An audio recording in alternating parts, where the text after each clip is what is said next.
Crop production technology.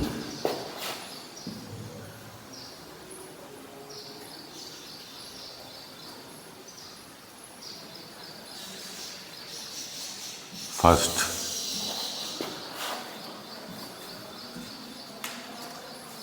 खरीफ crops.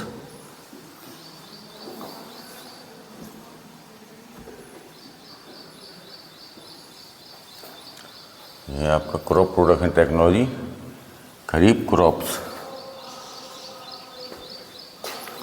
फसल उत्पादन प्रौद्योगिकी, फर्स्ट, खरीफ की फसलें।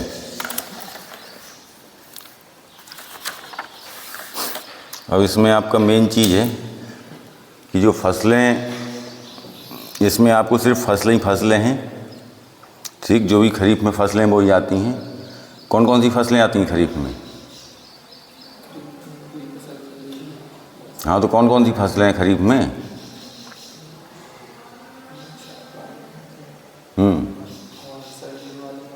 अरे सर्दियों वाले मौसम को छोड़ो, सर्दियों वाले मौसम को अगली साल देखना। अभी जो सीज़न चल रहा है, इस सीज़न में कौन कौन सी फसलें बोई जाती हैं? एग्रीकल्चर कर रहे हो, कम से कम ये तो मालूम होगी किस सीज़न में कौन सी फसल उगाई जाती है। हाँ, और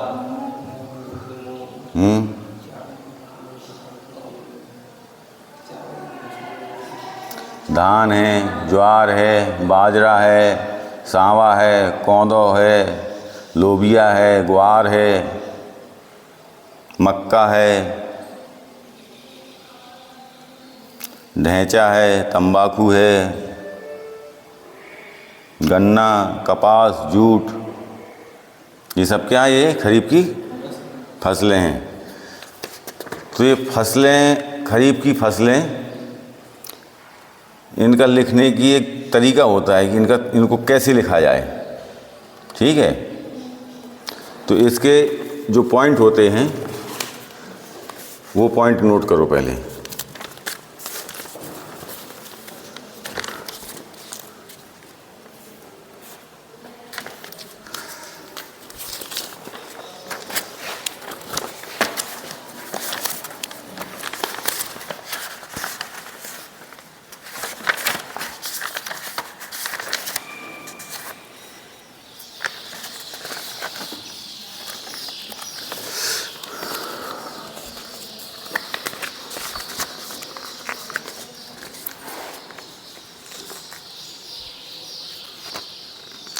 फसलों की खेती लिखने का तरीका।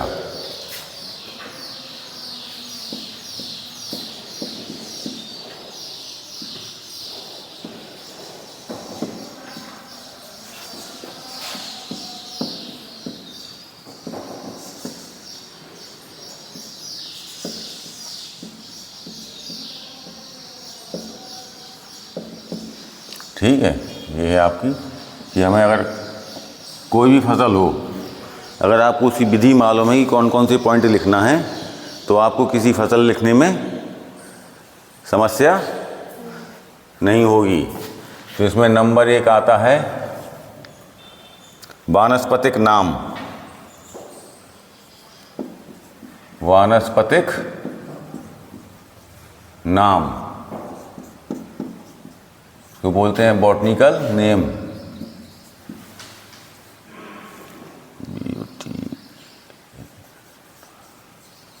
Botanical name. आपका दूसरा पॉइंट आता है इसमें उत्पत्ति। ये हम जो फसल बो रहे हैं उसकी उत्पत्ति कहाँ से हुई? ORIGIN,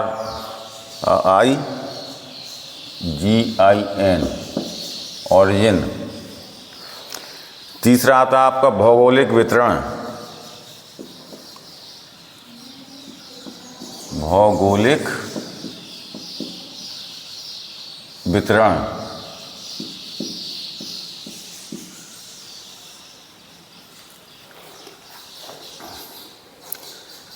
geographical distribution.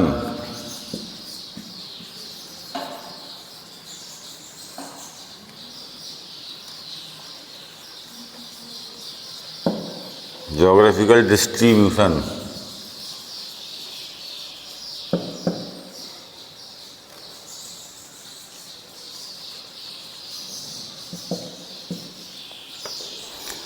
नंबर 4 में आता है आर्थिक उपयोग।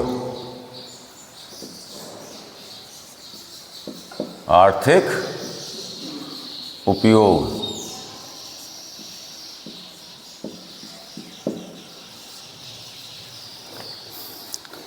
Economic importance.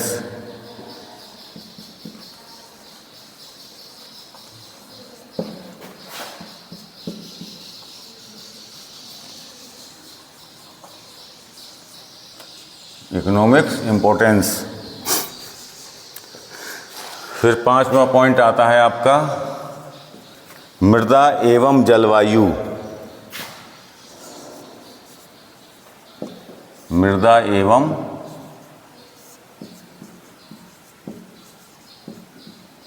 जलवायु, soil and climate.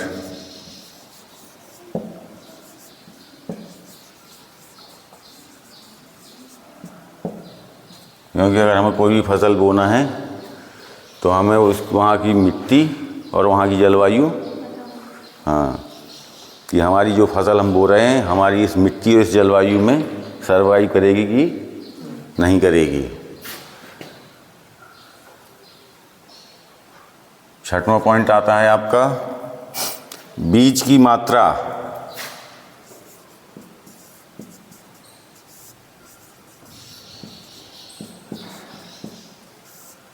Seed rate.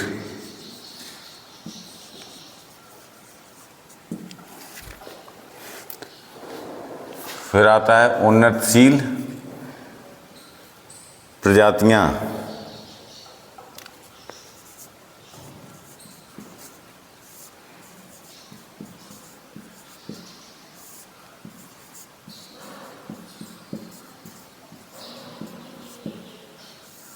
उन्नतशील प्रजातियां, प्रोग्रेसिव स्पीसीज, PROGRESSIVE,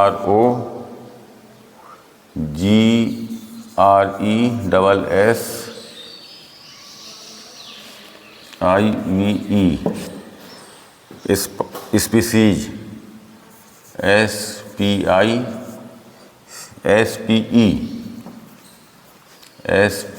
SPECIES।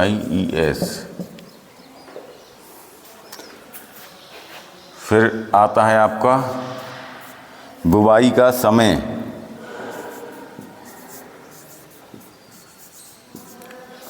बुवाई का समय, टाइम ऑफ सीडलिंग।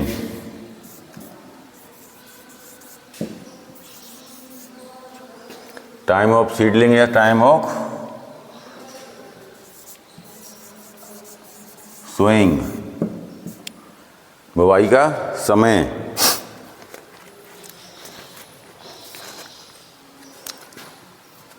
फिर 9वां पॉइंट आता है रोपाई का समय।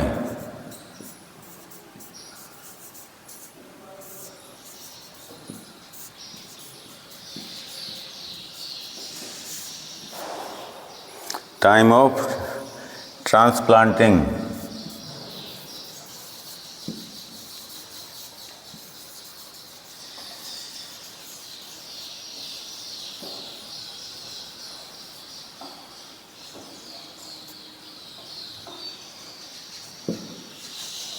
PLAN है ये। फिर है रोपाई की विधियां।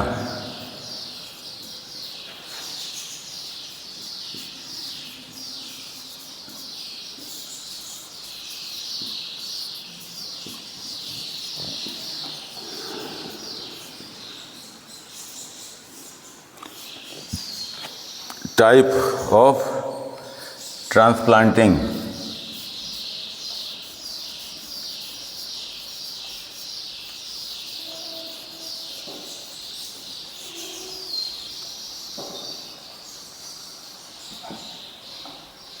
Type of transplanting.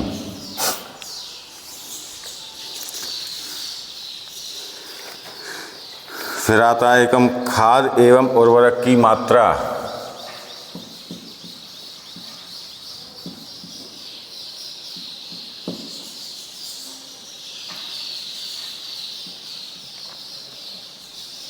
खाद एवं उर्वरक की मात्रा, quantity of manures and fertiliser.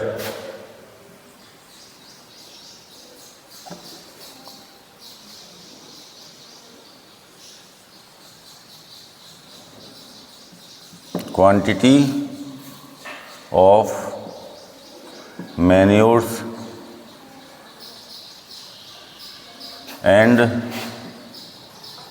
Fertiliser.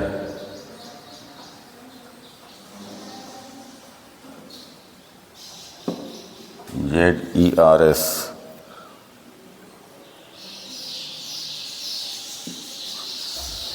बारह नंबर पे आता है आपका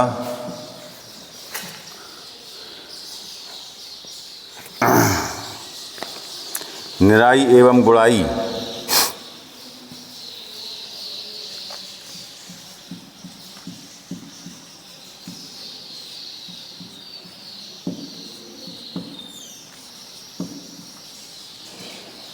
निराई एवं गुड़ाई,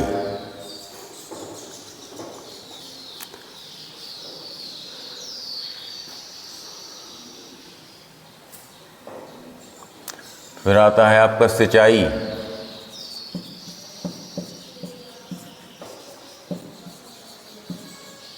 irrigation.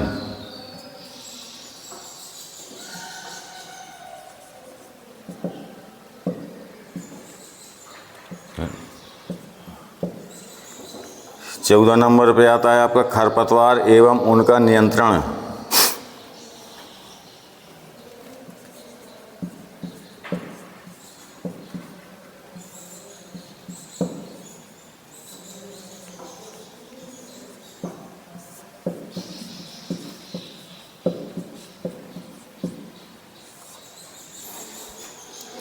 Weed and their control.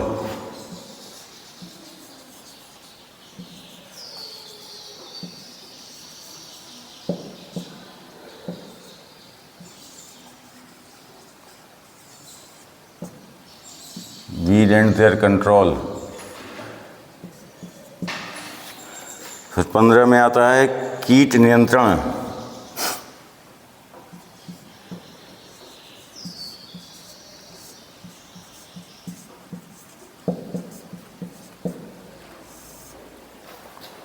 Insect control.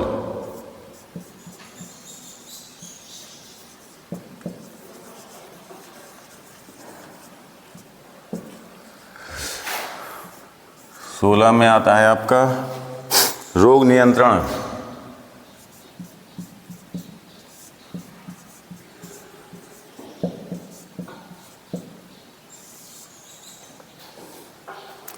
Disease control.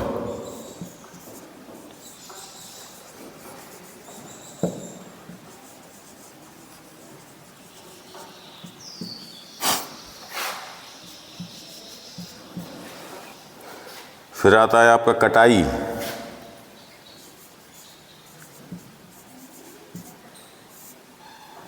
Harvesting.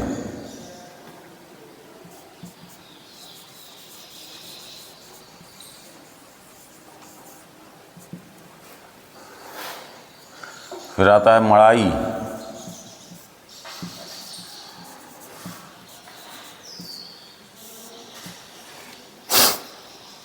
Threshing.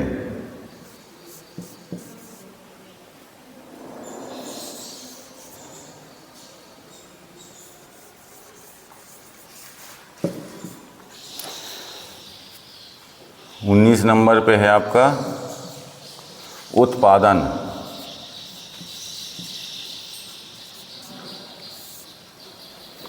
Yield.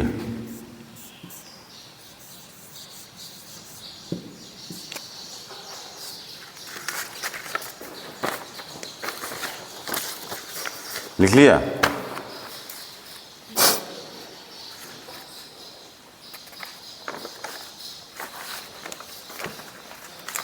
ये आपके पॉइंट हैं।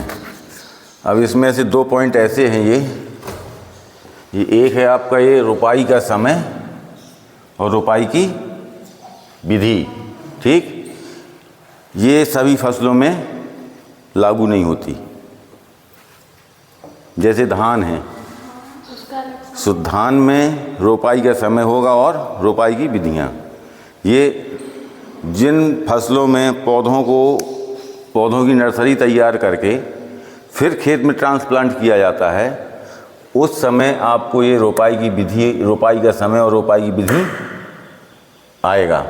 बाकी फसलों में ये दोनों पॉइंट आपके नहीं आएंगे, ठीक है। जैसे आप मूंगफली की खेती लिखेंगे तो ये 2 पॉइंट आपके छूट जाएंगे, बाकी सभी पॉइंट रहेंगे। ये 2 पॉइंट सिर्फ उन्हीं में आएंगे जिनमें पौध लगाई जाती है। पहले नर्सरी तैयार की जाती है, नर्सरी करने के बाद फिर खेत में उनको ट्रांसप्लांट किया जाता है, ठीक है।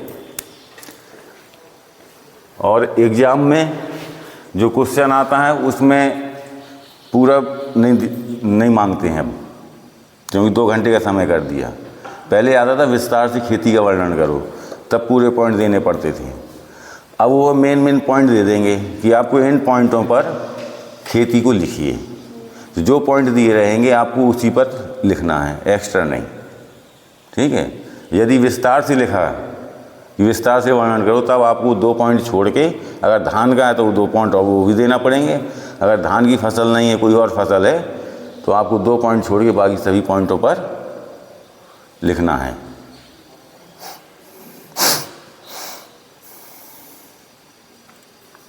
लिख लो मूंगफली की खेती।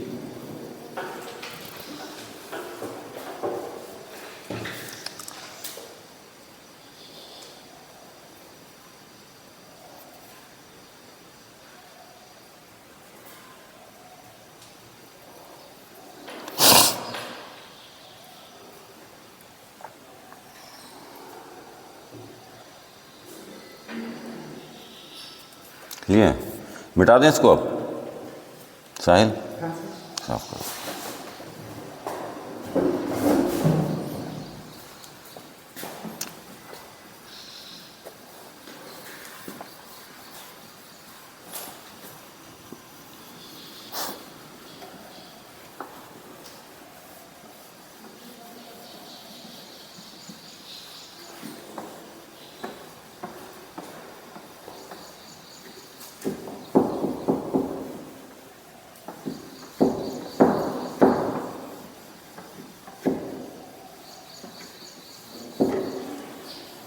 और इन्हीं में से आपके शॉर्ट नोट भी बनते हैं, ठीक है, नहीं पॉइंटों में।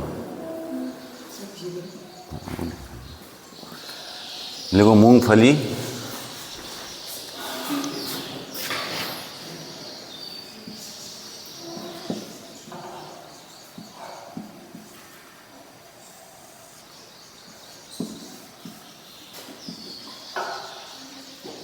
ग्राउंड नट,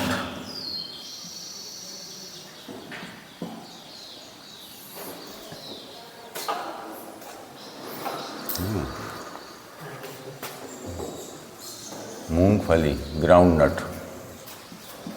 तो इसमें पहला पॉइंट कौन सा है आपका?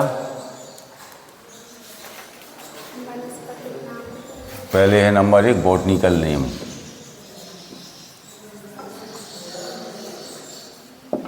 बॉटनिकल नेम, ठीक। पहले आपको लिखना है इसका botanical name.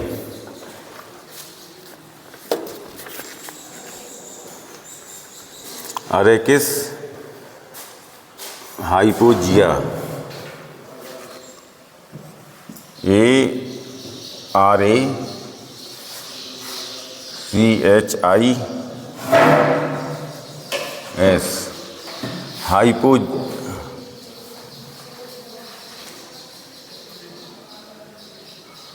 Hypogaea, hypogaea L, ठीक। और हमेशा इसको ब्रैकेट में करने के बाद अंडरलाइन किया जाता है, क्योंकि ये एक लैटिन शब्द है। लैटिन शब्द हमेशा तिरछा लिखा जाता है, अगर तिरछा नहीं लिखते हैं तो उसको अंडरलाइन कर देते हैं।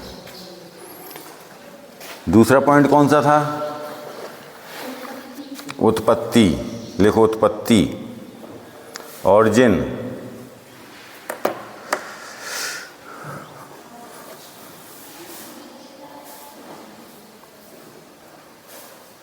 लिखा? लिखो, अधिकांश विद्वानों के द्वारा मूंगफली का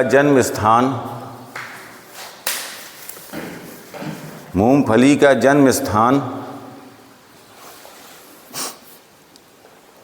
दक्षिण अफ्रीका माना जाता है।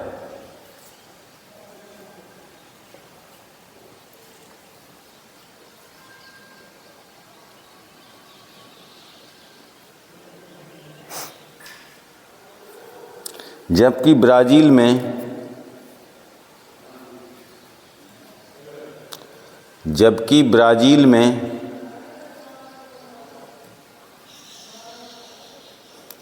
मूंगफली से मिलते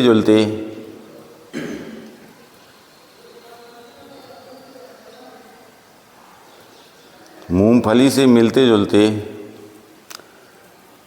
5-6 पौधे मिलने के कारण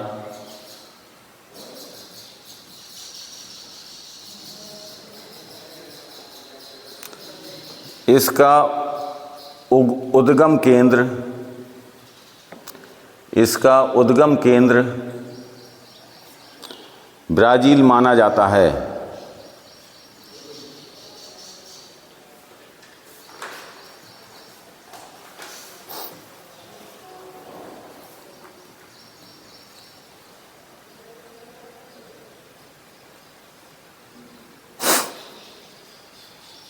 भारत में मूंगफली का आगमन 17वीं सदी के अंत में हुआ था।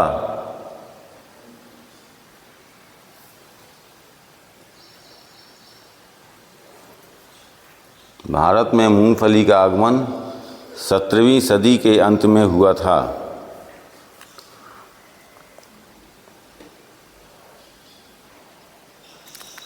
अब नेक्स्ट पॉइंट कौन सा था? लिखो भौगोलिक वितरण।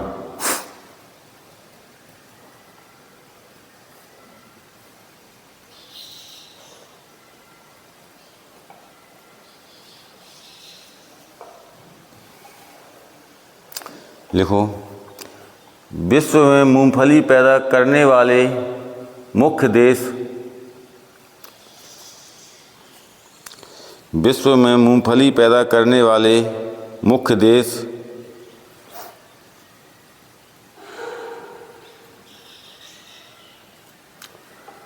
भारत, चीन, नाइजीरिया, कॉमा लगाते जाना, अमेरिका, ब्राज़ील तथा बर्मा,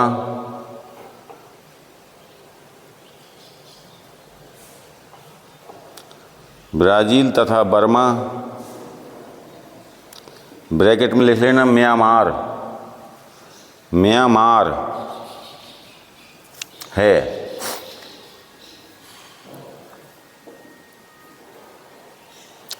क्षेत्रफल और उत्पादन की दृष्टि से भारत का प्रथम स्थान है।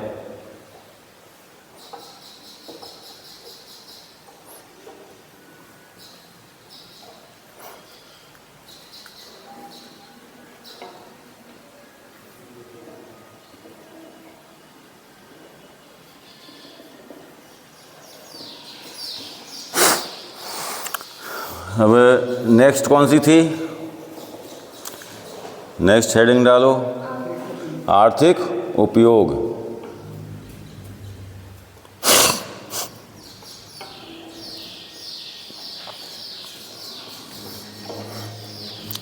मूंगफली वानस्पतिक प्रोटीन का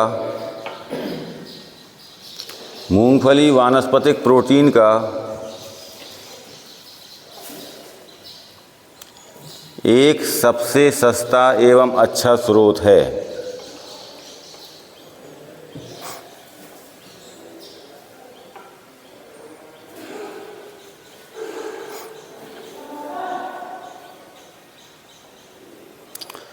मूंगफली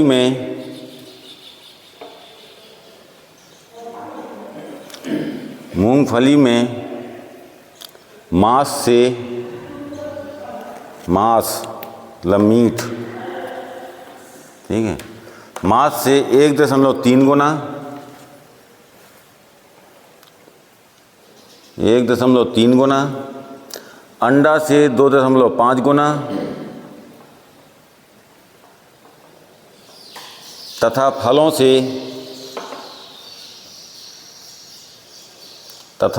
से 8 गुना अधिक प्रोटीन पाया जाता है।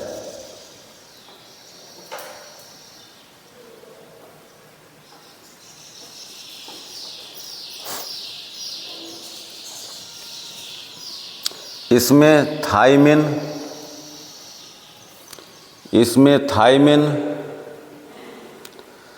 राइबोफ्लेविन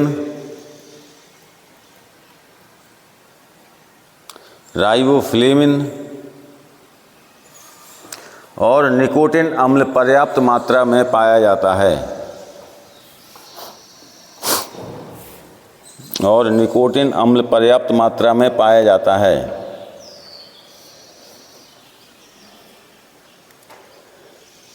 विटामिन ए,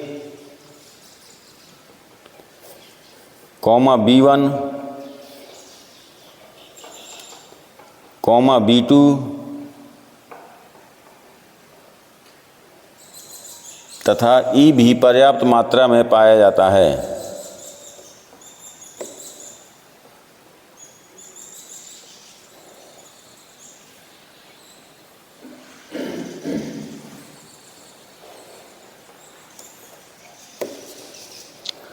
मूंगफली के दाने में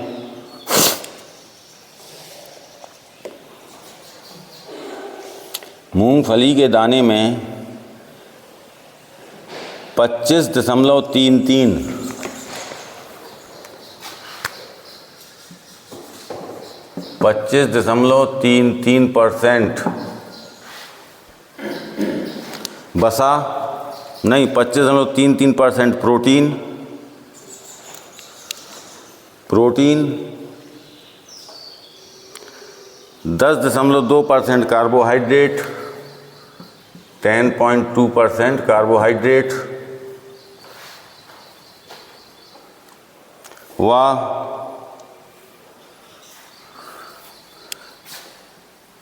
40.5% वसा पाया जाता है।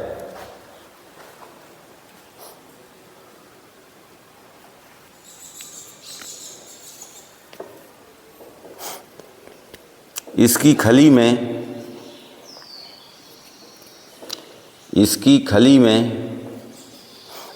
8% नाइट्रोजन,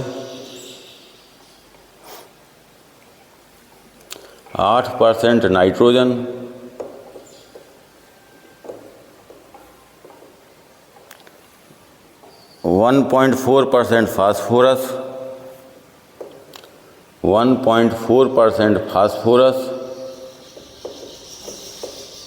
और 1.2% पोटास पाया जाता है।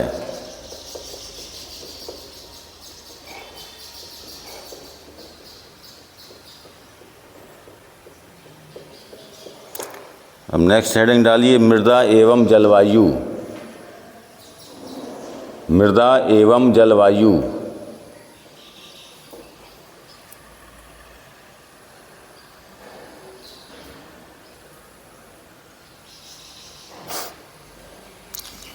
मूंगफली की खेती के लिए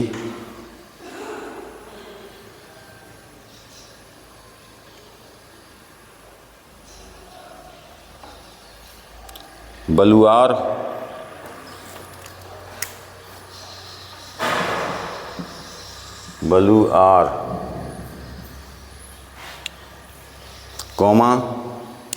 बलुआर दोमट,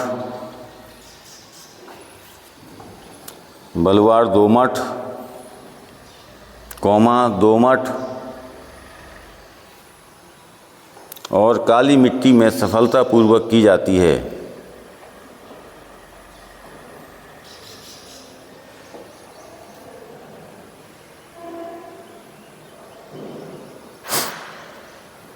परंतु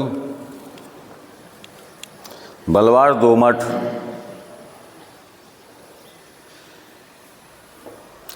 भूमि में मूंगफली की खेती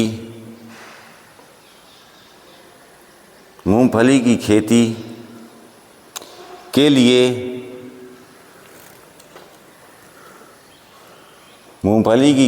लिए सबसे उत्तम होती है।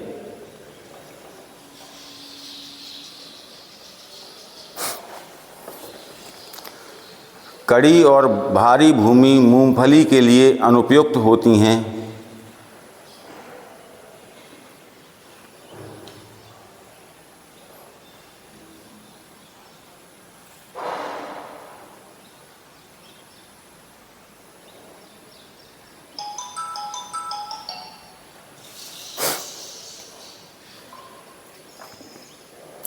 मृदा का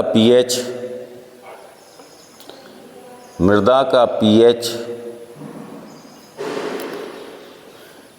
5 से अधिक होना चाहिए।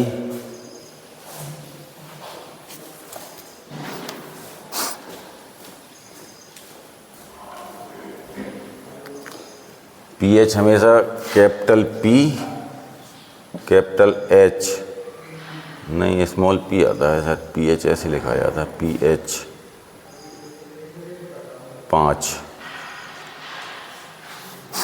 pH 5 से अधिक होना चाहिए। मृदा में पर्याप्त जीवाश्म पदार्थ की मात्रा होनी चाहिए।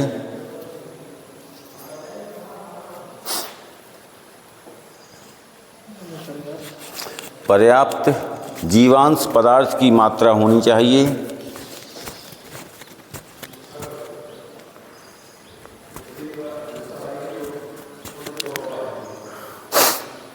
तथा उचित जल निकास की सुविधा होनी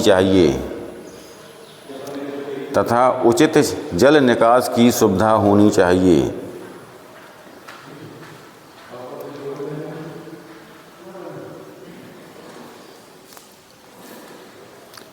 पैरा चेंज कर देना, पैरा चेंज। मूंगफली की फसल के लिए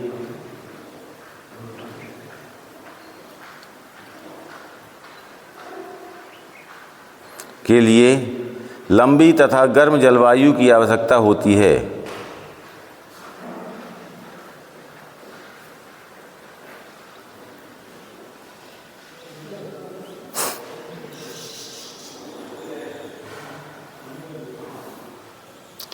अंकुरण एवं प्रारंभिक वृद्धि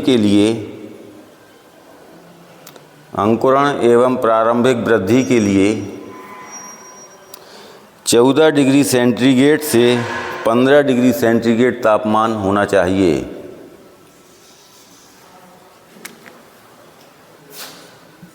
चौदह डिग्री सेंटीग्रेड से 15 डिग्री सेंटीग्रेड तापमान होना चाहिए। फसल की सर्वोत्तम वृद्धि के लिए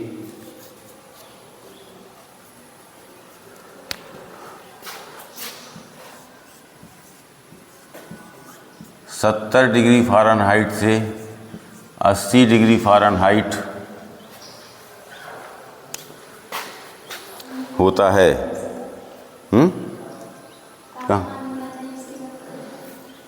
तापमान होना चाहिए। फसल की सर्वोत्तम वृद्धि के लिए 70 से 80 डिग्री फ़ारेनहाइट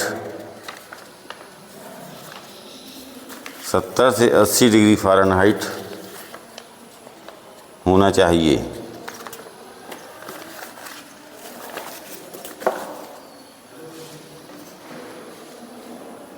मूंगफली की खेती उन सभी स्थानों पर सफलतापूर्वक की जा सकती है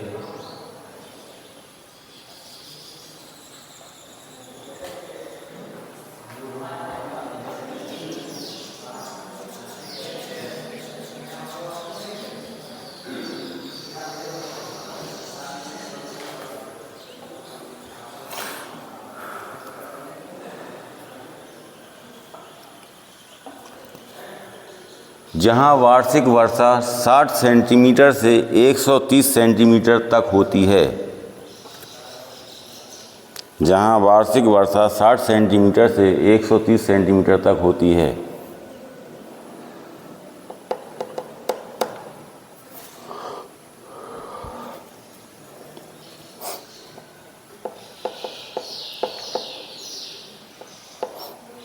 नेक्स्ट हेडिंग डालो, बीज की मात्रा, सीड रेट।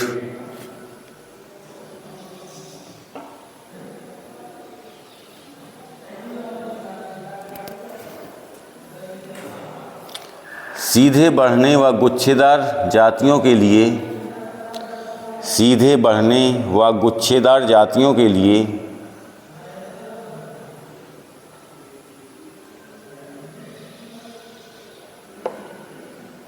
100 से 120 किलोग्राम, 100 से 120 किलोग्राम व फैलने वाली जातियों के लिए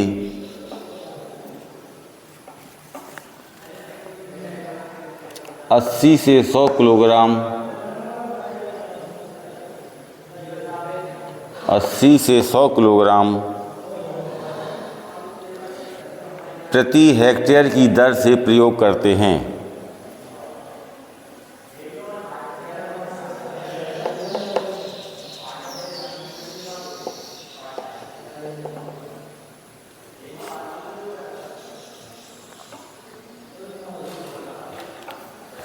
लिख लिया? नेक्स्ट हेडिंग डालो, पौधों का अंतरण।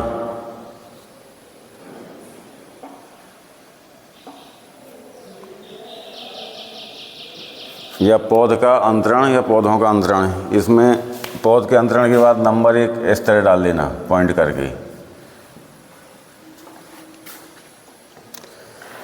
लिखो इसमें 40 सेंटीमीटर इंटू 10 सेंटीमीटर।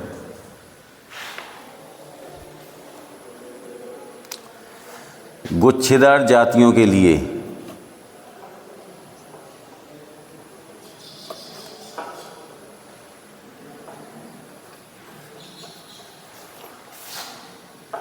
फिर ये हो गया आपका फर्स्ट, सेकंड।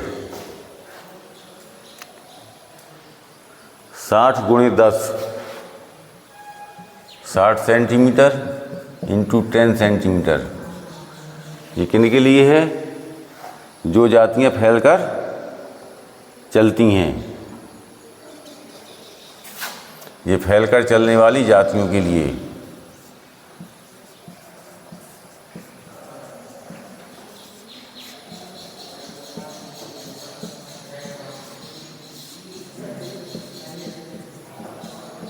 ठीक।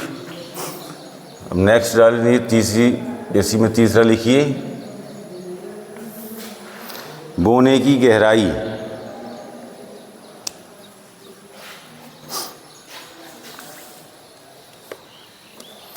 चार से 5 सेंटीमीटर भारी भूमि में, 4 से 5 सेंटीमीटर भारी भूमि में तथा 5 से 6 सेंटीमीटर हल्की भूमियों में।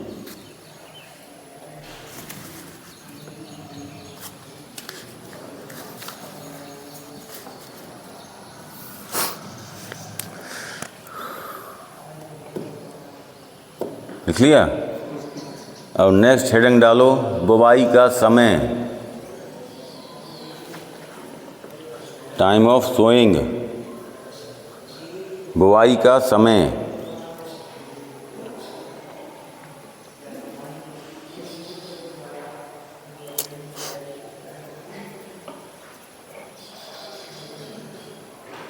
देखो, जून के प्रथम सप्ताह से जुलाई के प्रथम सप्ताह तक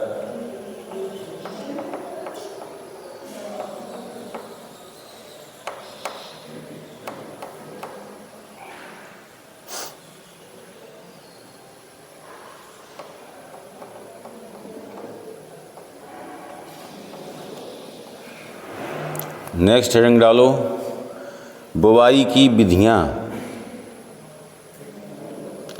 बुवाई की विधियाँ।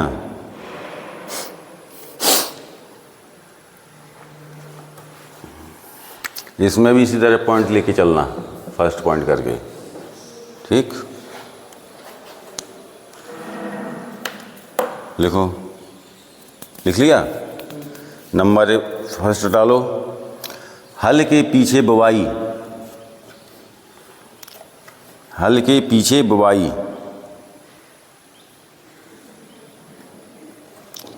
इस विधि में देसी हल के द्वारा, इस विधि में देसी हल के द्वारा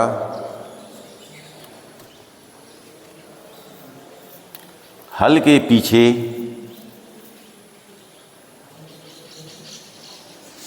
हल के पीछे 5 से 6 सेंटीमीटर की गहराई पर 5 से 6 सेंटीमीटर की गहराई पर कूण में बुवाई की जाती है। कूण में बुवाई की जाती है। अभी तुम लोगों ने तो हल नहीं देखे होंगे, देखे हैं हल?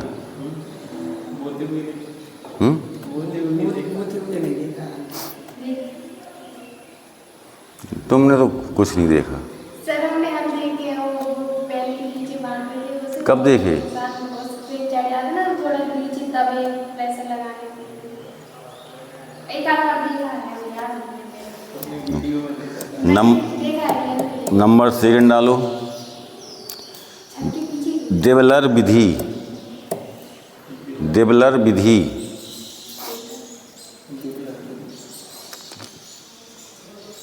अभी पिछड़े इलाकों में दौरा करो तो अभी हल मिल जाएंगे चलते हुए।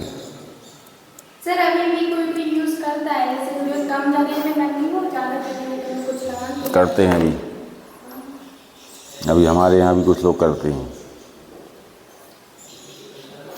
लिख लिया देवलर विधि।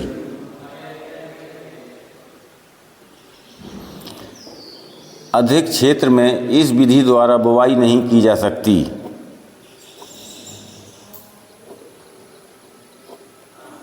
अधिक क्षेत्र में इस विधि द्वारा बुवाई नहीं की जा सकती, क्योंकि इस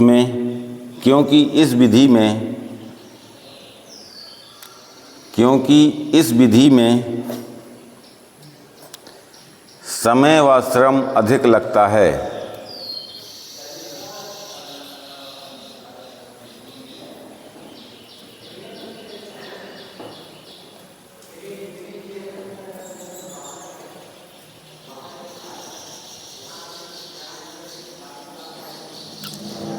नेक्स्ट हेडिंग डालो, सीड प्लांटर विधि। सीड प्लांटर विधि।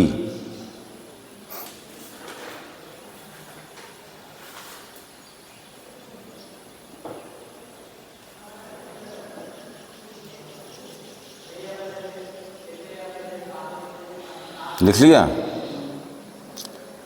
इस विधि द्वारा कम समय में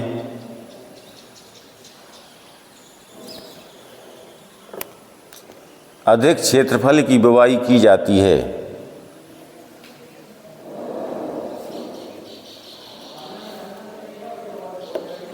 इस विधि द्वारा कम समय में अधिक क्षेत्रफल की बुवाई की जाती है।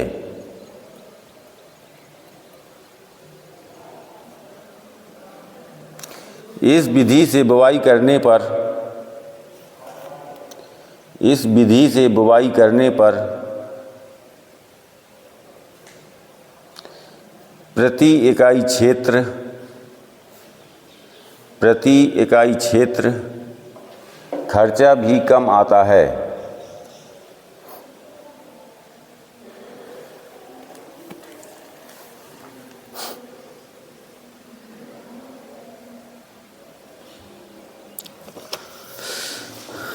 अब नेक्स्ट हेडिंग डालो, उन्नतशील प्रजातियां।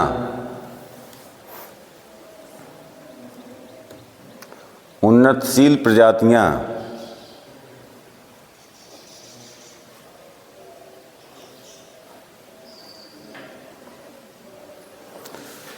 देखो काला हस्ती,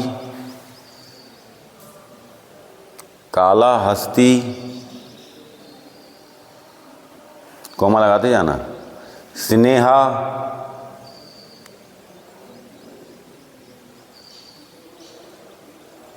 कादरी, कादरी -9,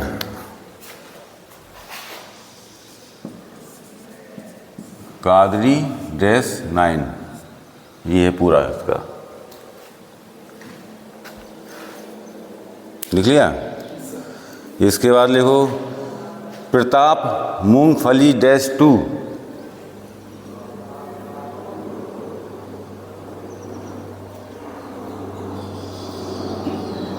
लिख लिया। देखो वसुंधरा, ब्रैकेट में लिख लेना DM 101,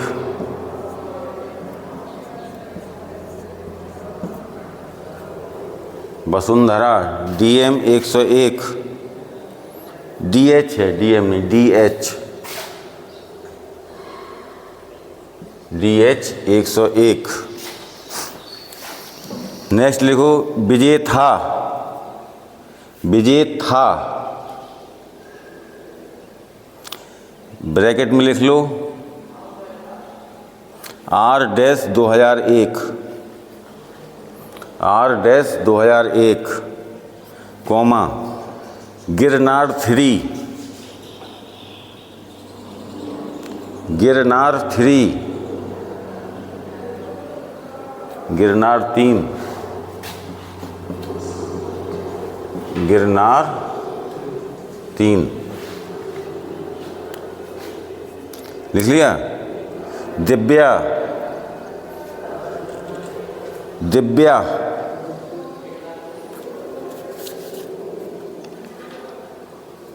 ब्रैकेट में लिख लो CSMG 19, CSMG 19,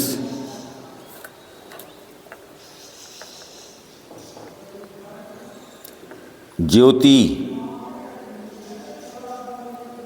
ज्योति, ज्योति नहीं ज्योति, आधा जा,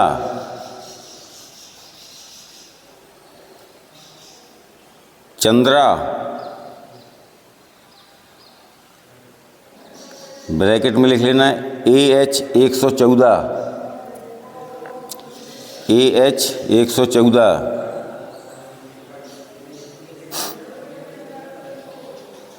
लिख लिया। कौशल,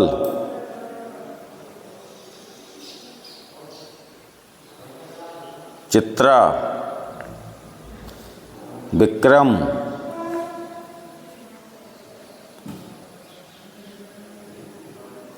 फैजपुर, फैजपुर, फैजपुर के बाद लिख लेना 125, फैजपुर, फैजपुर, फैजपुर 125। फैजपुर की 5 वैरायटी हैं 1 से 5 तक, ठीक है। फिर है रामराला, रामराला, रामराला, लिख लिया। फिर है जवाहर 2,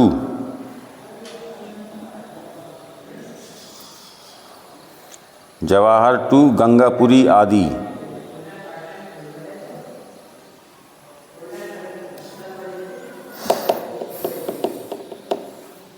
नेक्स्ट हेडिंग डालो खाद एवं उर्वरक,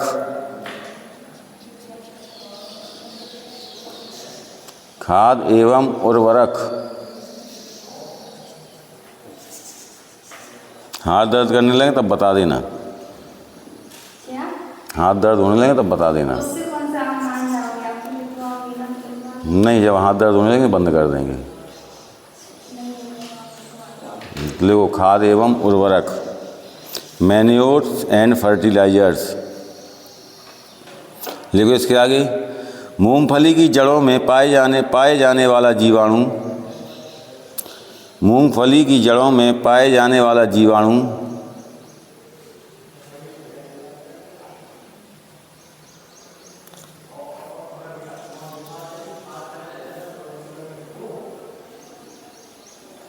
वातावरण की नाइट्रोजन को मृदा में स्थिर करते हैं।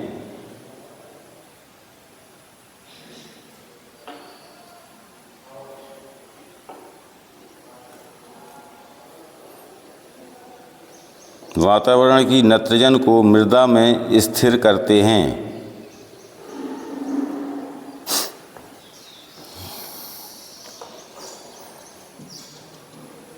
तिलहनी फसल होने के कारण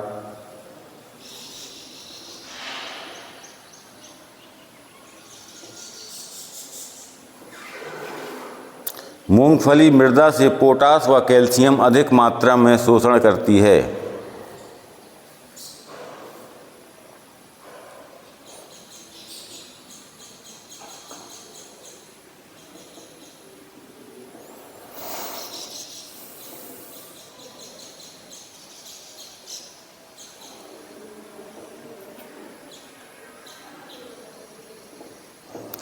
देखिए, मूंगफली में 20 किलोग्राम नाइट्रोजन,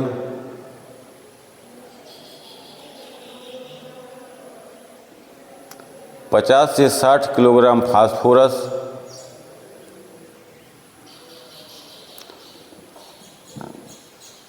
तथा 40 किलोग्राम पोटास को 40 ग्राम पोटास को प्रति हेक्टेयर की दर से बुवाई के समय देना। प्रति हेक्टेयर की दर से बुवाई के समय देना अधिक लाभदायक होता है। अधिक लाभदायक होता है।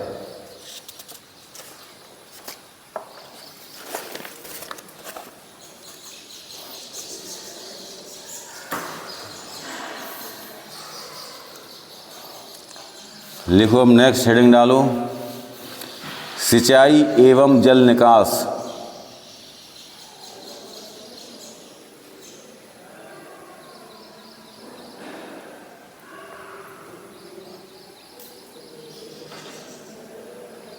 लिख लिया? लिखो, उत्तरी भारत में मूंगफली की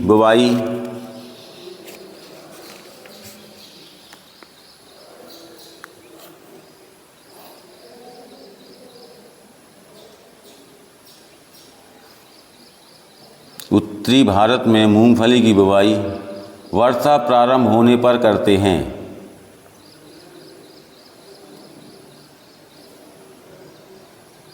वर्षा प्रारंभ होने पर करते हैं।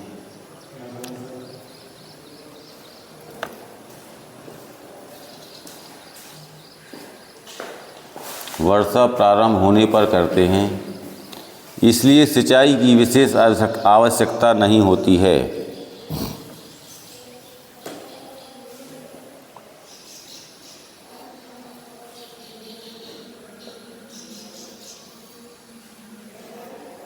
जबकि दक्षिण भारत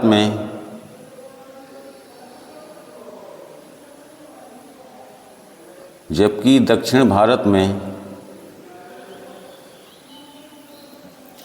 ग्रीष्मकालीन फसल में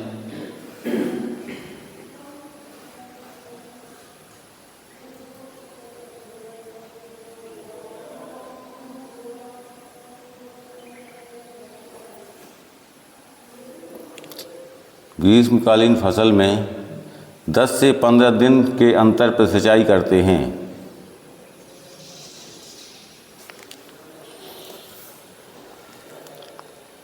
दस से 15 दिन के अंतर पर सिंचाई करते हैं।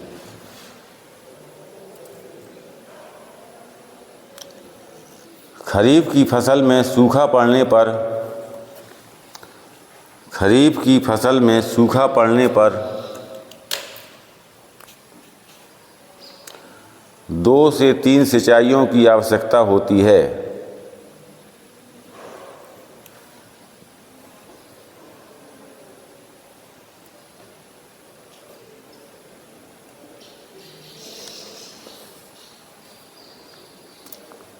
मूंगफली में दाना भरते समय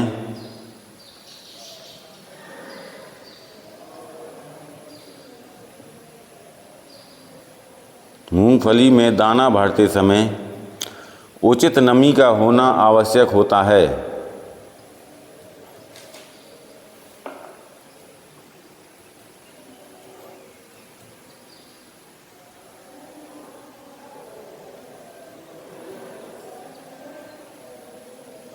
अधिक वर्षा होने पर खेत में उचित जल निकास की सुविधा होना आवश्यक है।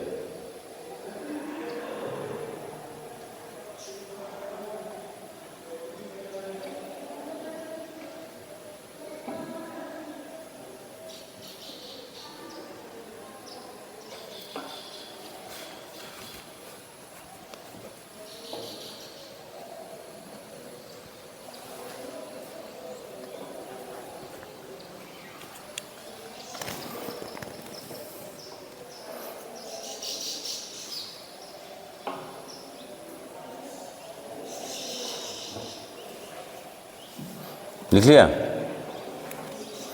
नेक्स्ट हेडिंग डालो, निराई गुड़ाई।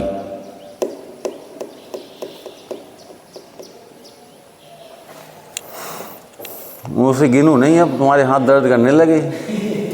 हाँ, पीछे गिनना शुरू कर दिया। लिखो निराई गुड़ाई। निराई गुड़ाई का मूंगफली की फसल में बहुत अधिक महत्व है।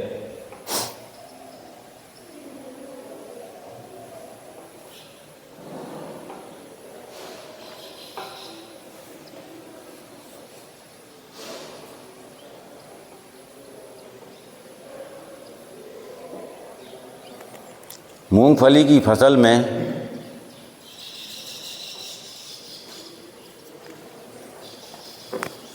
मूंगफली की फसल में 15 दिन के अंतराल पर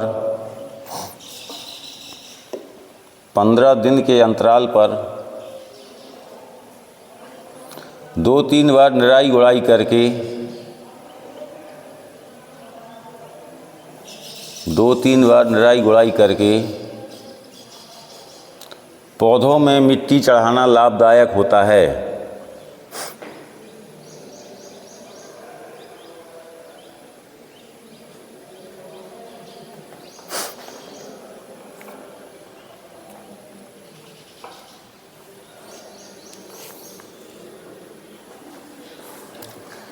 पैरा चेंज कर देना। जब पौधों में अधिकीलन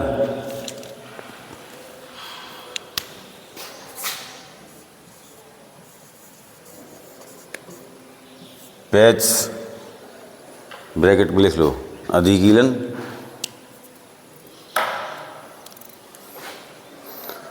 अधिकीलन जानते हो क्या है?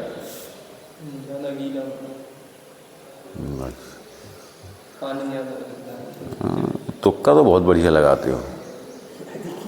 अधिकीलन की बात हो रही है, तुम अधिगीलन की बात कर रहे हो। गीलन थोड़ी है, कीलन है।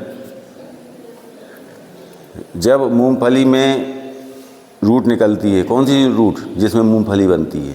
एक रूट तो नीचे जाती है, इसके बाद मूंगफली में वो रूट निकलती है, उसको अधिकीलन बोलते हैं। वो मिट्टी में धंसती है, नहीं, निकल के मिट्टी में धंसती है, उसमें मूंगफली बनती है, उसको कहते हैं अधिकीलन। देख लिया। बनने तथा फलियों के बनने की क्रिया प्रारंभ होने पर अधिकीलन बनने तथा फलियों के बनने की क्रिया प्रारंभ होने पर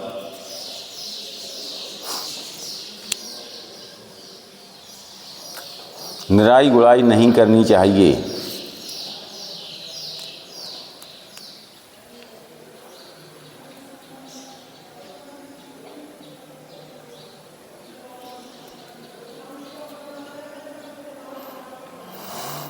क्योंकि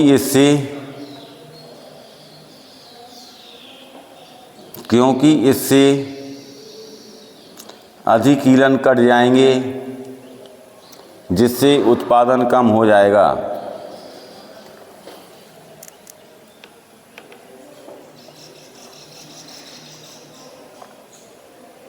लिख लिया। अंतिम निराई गुड़ाई फसल में फूल आते समय करनी चाहिए,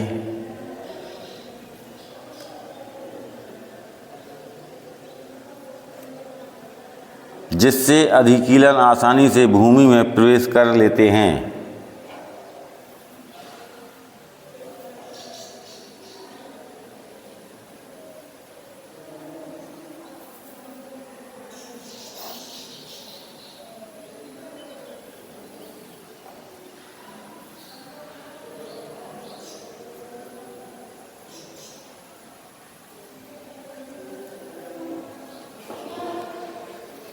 लिख लिया।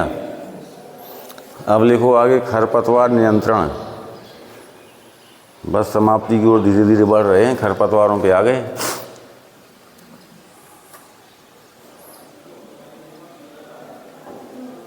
खरपतवारों के बाद क्या है? कीट नियंत्रण है, रोग नियंत्रण है, कटाई है, मड़ाई है और उत्पादन है। बस इतनी तो बचा है।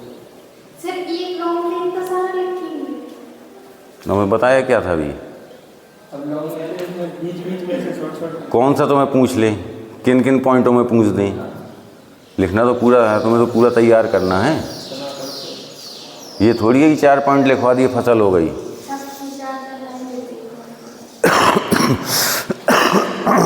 पूरा नहीं पूछते, ठीक है ना। क्वेश्चन आ जाएगा कि उत्पत्ति,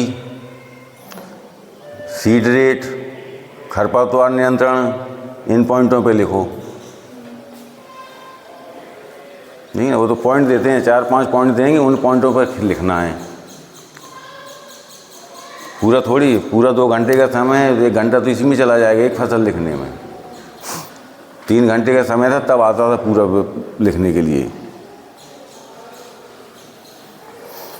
लिख लिया खरपतवार नियंत्रण। खरीफ की फसल में खरपतवार अधिक संख्या में पनपते हैं।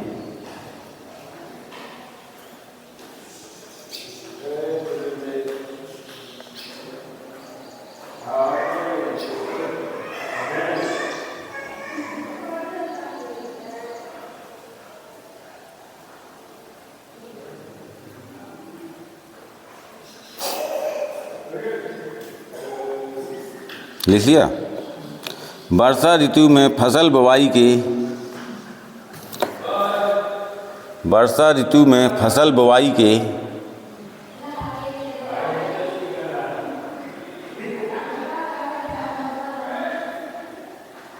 20 से 25 दिन बाद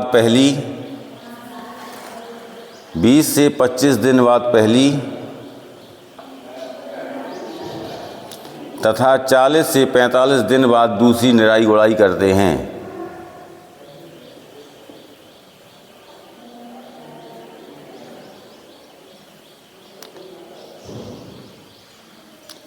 जिन क्षेत्रों में श्रमिकों की समस्या होती है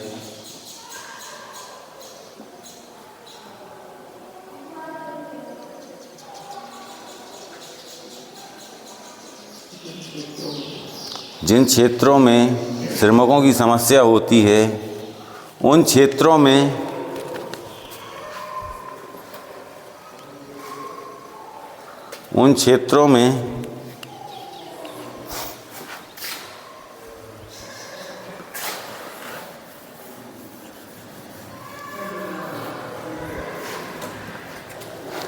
बेसालिन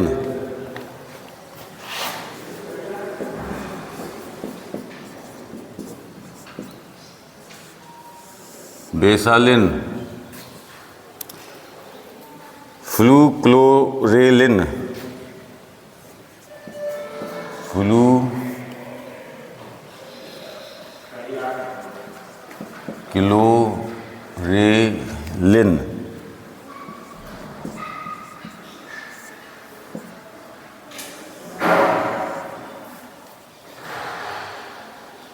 देखिए कि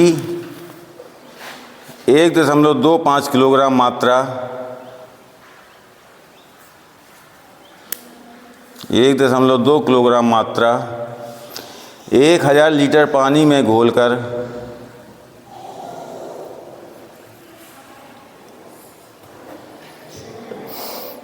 1000 लीटर पानी में घोलकर बुवाई से पहले खेत में छिड़काव कर दिया जाता है।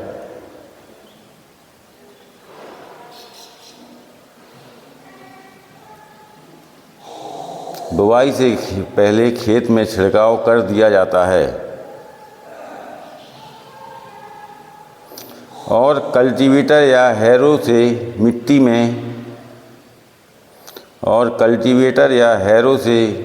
में भली भांति मिला दिया जाता है, जिससे खरपतवारों पर नियंत्रण किया जा सकता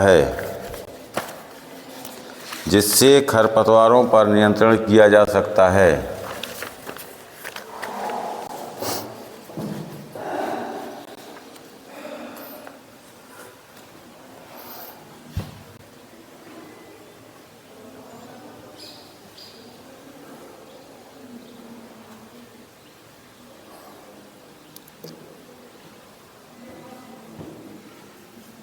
देखो कीट नियंत्रण,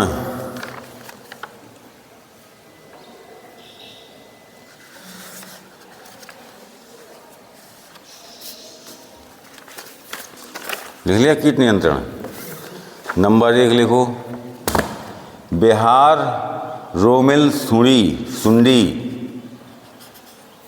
बिहार रोमिल सुंडी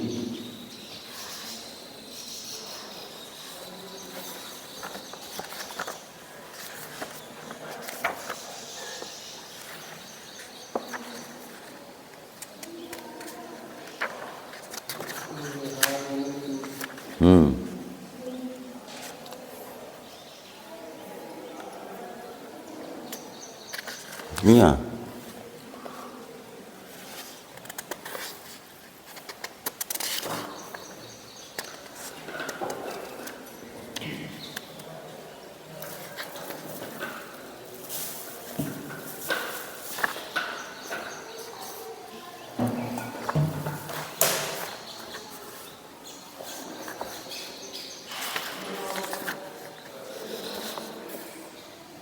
देखो, यह एक मध्यम आकार का कीट है।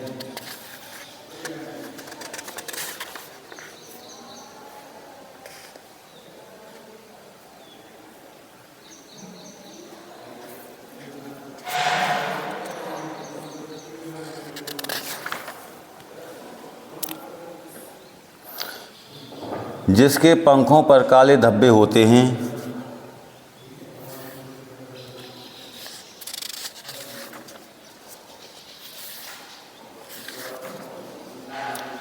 जिसके पंखों पर काले धब्बे होते हैं।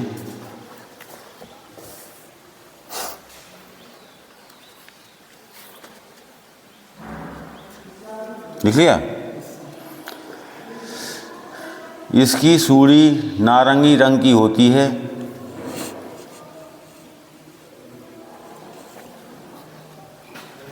इसकी सूढ़ी नारंगी रंग की होती है। यह पत्ती की ऊपरी सतह को खाकर नष्ट कर देती है।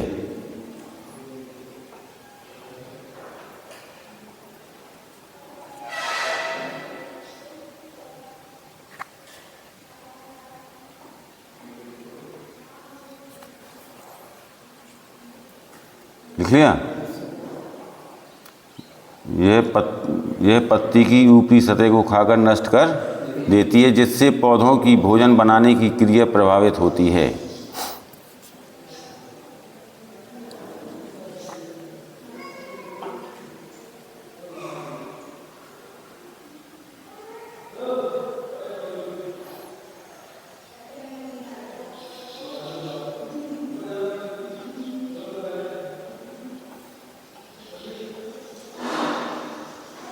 अब लोग रोकथाम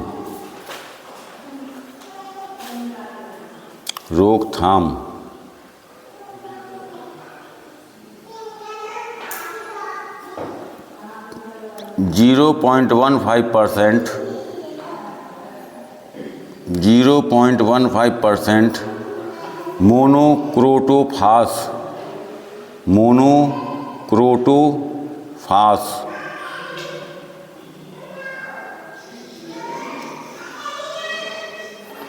35 EC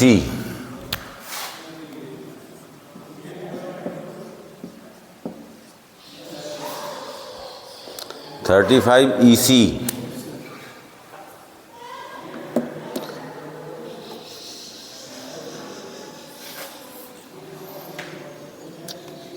1000 लीटर पानी में घोलकर 1000 लीटर पानी में घोलकर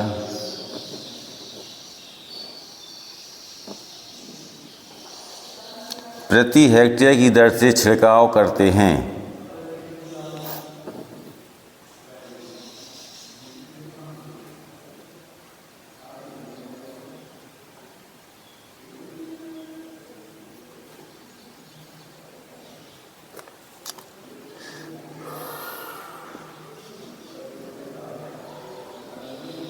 लिख लिया। नंबर 2 लिखो, मूंगफली का एफिड। मूंगफली का एफिड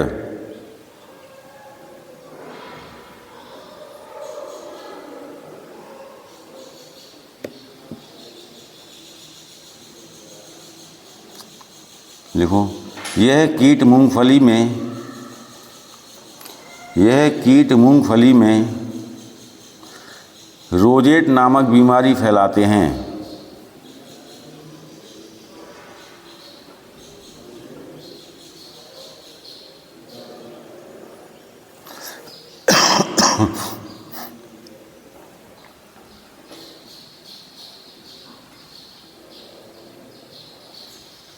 ये स्वयं भी पत्तियों का रस चूसते हैं। ये स्वयं भी पत्तियों का रस चूसते हैं और अंगमारी अवस्था में पहुंचा देते हैं।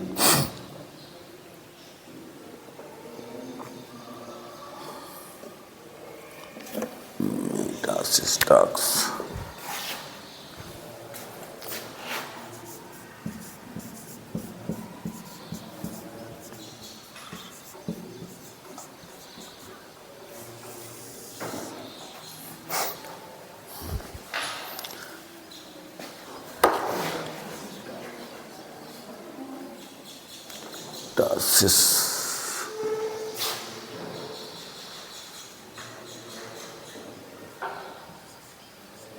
मेटासिस्टाक्स लिखो। रोकथाम।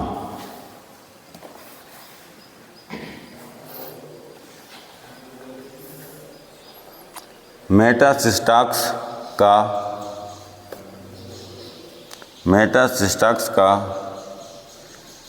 0.15% घोल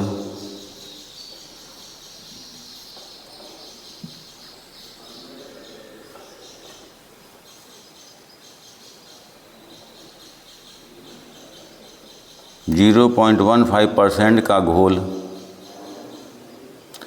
800 लीटर प्रति हेक्टेयर की दर से छिड़काव करते हैं।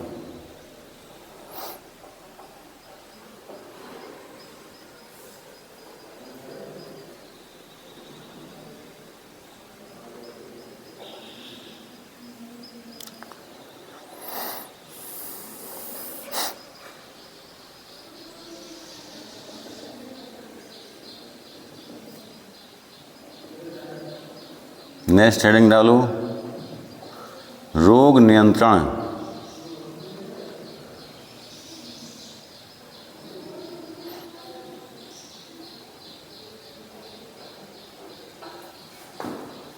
अभी लिखवा देंगे, ख़त्म करा देंगे कल। कितना रह गया? बस को कीट नियंत्रण है, नियंत्रण, कटाई, मड़ाई, उत्पादन। बस बस लिखवा दो। लिख लो। भी छोड़ दिया था। लिखो नंबर 1, टिक्का रोग। टिक्का रोग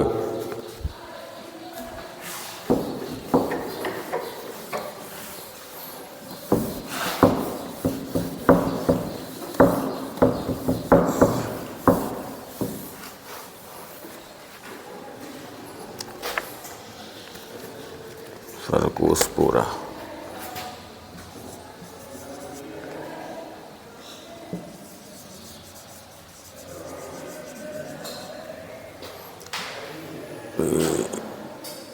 ARCHI।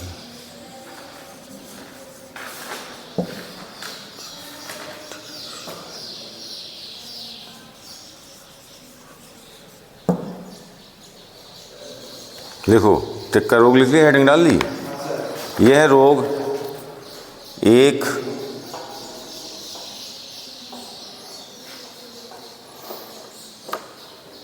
सर्कोस्पोरा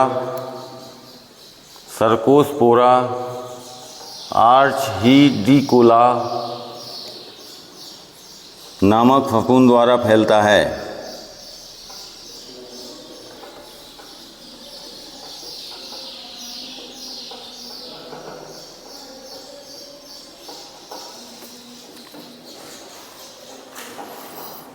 प्रारंभिक अवस्था में इस रोग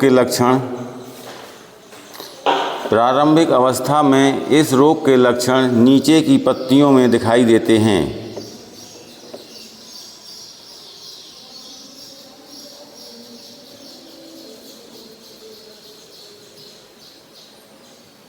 प्रारंभिक अवस्था में इस रोग के लक्षण नीचे की पत्तियों में दिखाई देते हैं।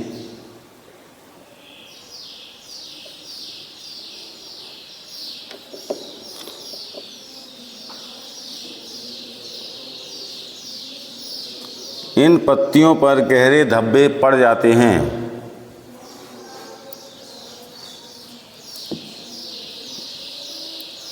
इन पत्तियों पर गहरे धब्बे पड़ जाते हैं।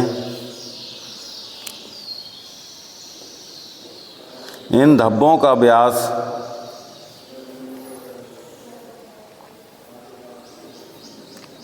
इन धब्बों का व्यास 1.6 मिलीमीटर होता है।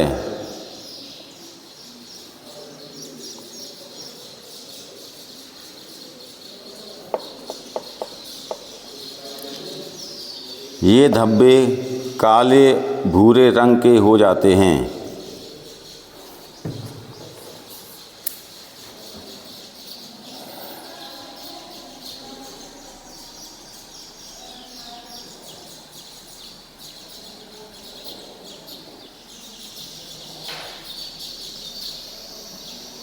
देखो रोकथाम।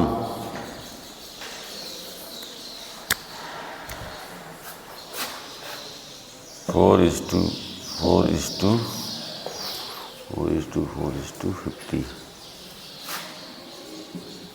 लिख लिया रोकथाम। लिखो 4:50।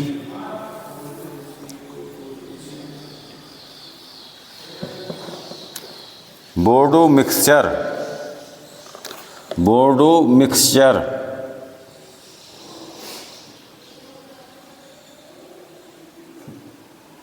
का छिड़काव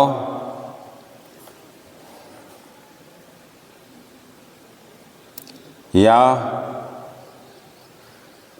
0.15% डाइथेन Z78 डाइथेन जेड के बाद ड्रेस लगा देना।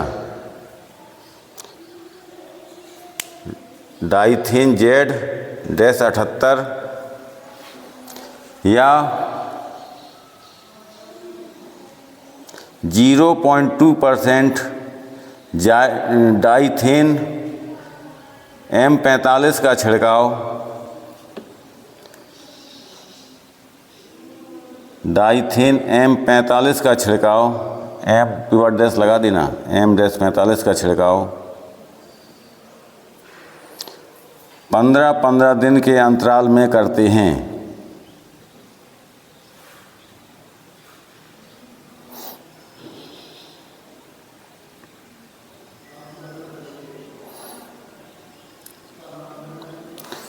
नेक्स्ट लिखो नंबर 2, रोजेट या विषाणु रोग।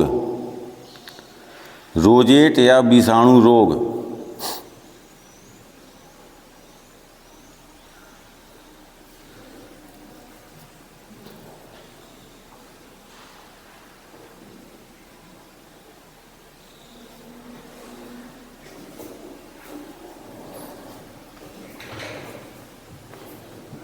लिखो, यह एक विषाणु द्वारा उत्पन्न होने वाला रोग है।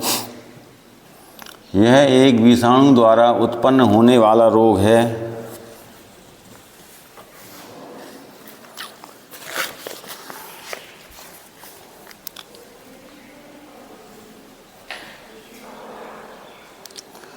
यह विषाणु एक एफिड द्वारा फैलाया जाता है।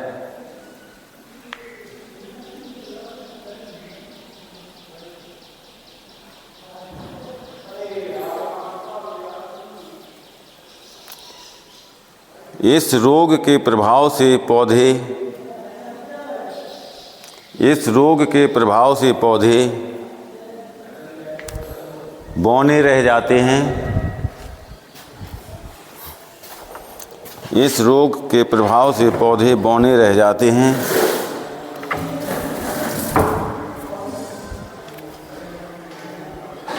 तथा उनका रूप रोजेट जैसा हो जाता है।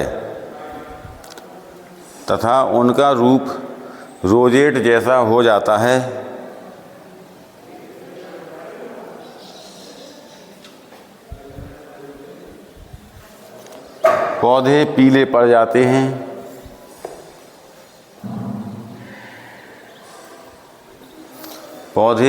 पड़ जाते हैं।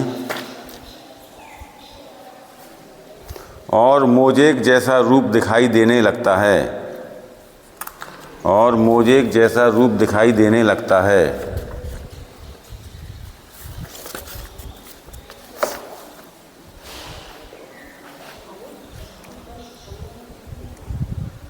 लिखो, रोकथाम।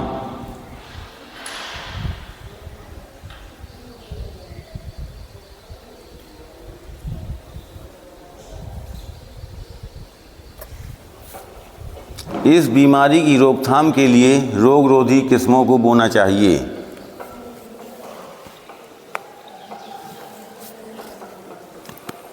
इस बीमारी की रोकथाम के लिए रोगरोधी किस्मों को बोना चाहिए।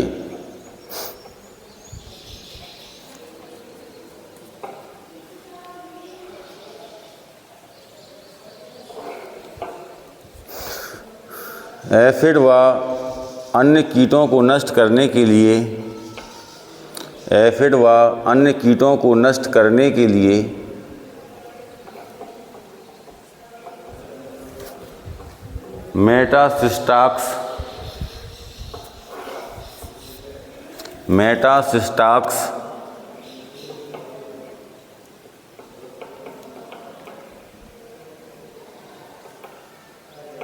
मेटासिस्टाक्स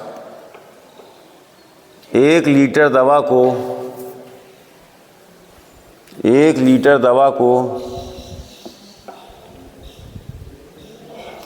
1000 लीटर पानी में घोलकर प्रति हेक्टेयर की दर से छिड़काव करना चाहिए।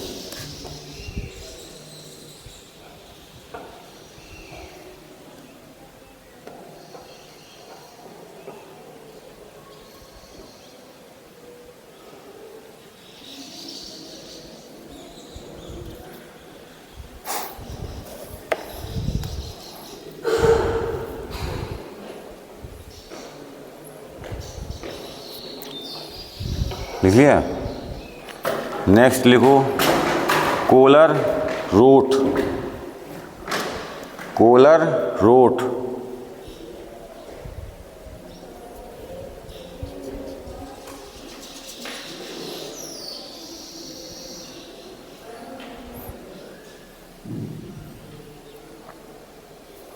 लिखो इसके आगे, यह रोग अंकुरित बीजांकुर में अधिक लगता है। यह रोग अंकुरित बीजांकुर में अधिक लगता है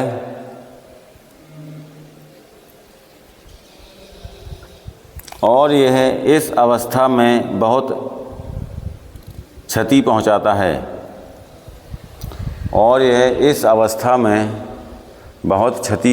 है।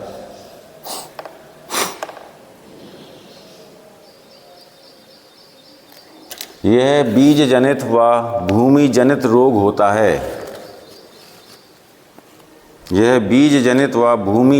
होता है।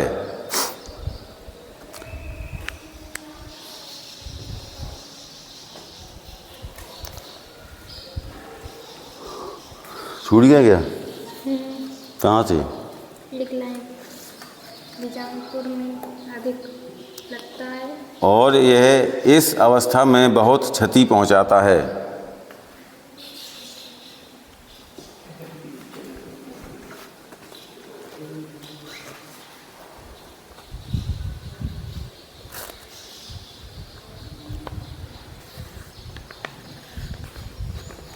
इसके बाद जो पौधे बचते हैं वे भी कमज़ोर होते हैं।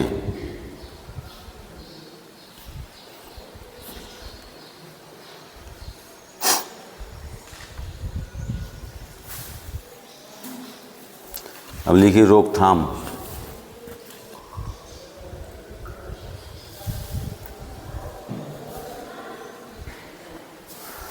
रोकथाम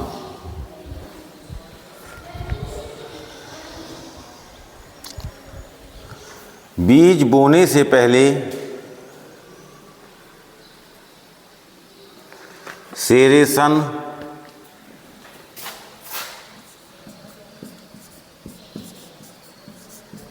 व थायराम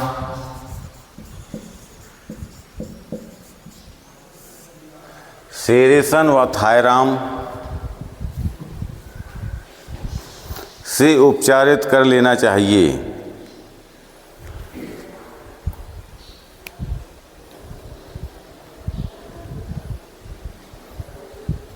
उपचारित कर लेना चाहिए और उचित फसल चक्र अपनाना चाहिए।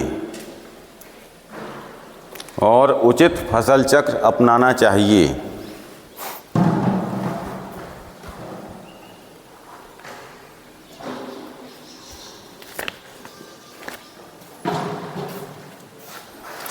नेक्स्ट लिखो गेरुई रस्ट। इतने सारे रोग लगते हैं। गेरुई रस्ट। मैडम शॉर्ट नोट में पूछ देंगे तो मुंह ताकोगी कि ये तो लिखा ही नहीं। ये एक ऐसी बीमारी है जो अक्सर पूछी जाती है, रस्ट।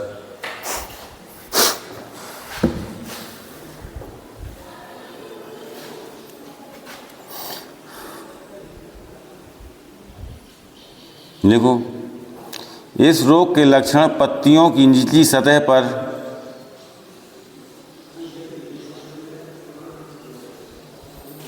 इस रोग के लक्षण पत्तियों की निचली सतह पर गहरे भूरे रंग के धब्बे,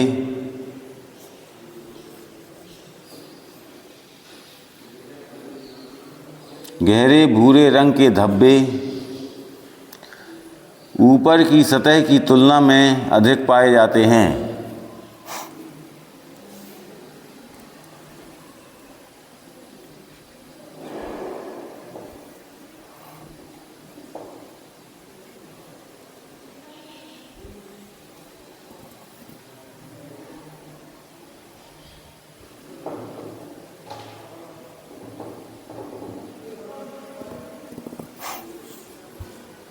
लिख लिया? धब्बे ऊपर की सतह की तुलना में अधिक पाए जाते हैं। धब्बे प्रारंभ में हल्के भूरे रंग के होते हैं। धब्बे प्रारंभ में हल्के भूरे रंग के होते हैं। यह बीमारी फफूंद द्वारा फैलती है। यह बीमारी फफूंद द्वारा फैलती है।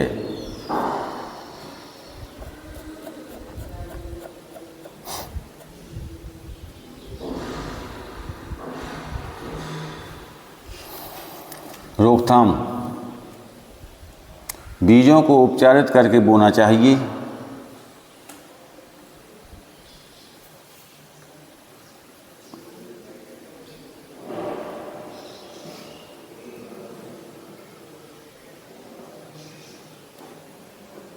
रोगग्रस्त पौधों को उखाड़ कर जला देना चाहिए।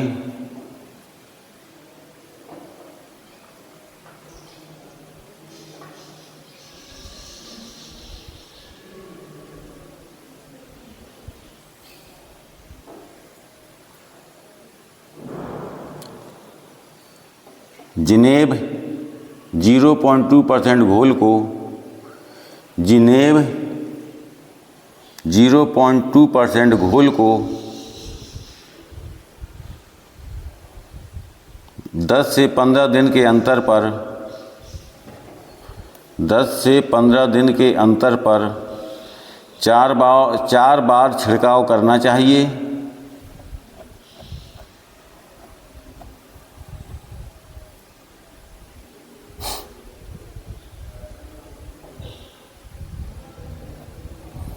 अथवा प्रभावित फसल पर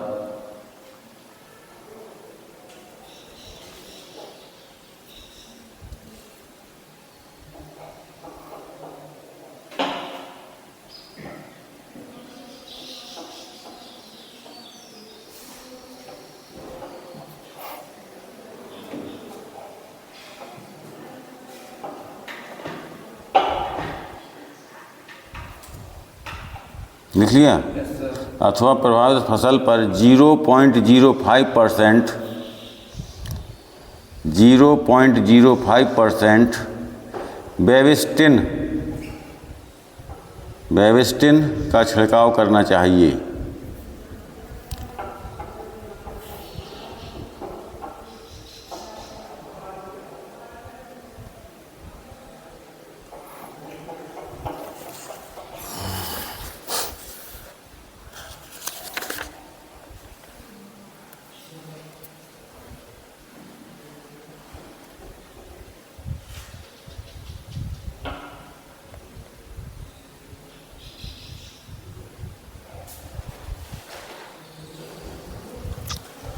लिखो, नेक्स्ट हेडिंग डालो। कहाँ है? कटाई होगी अब। लिखो,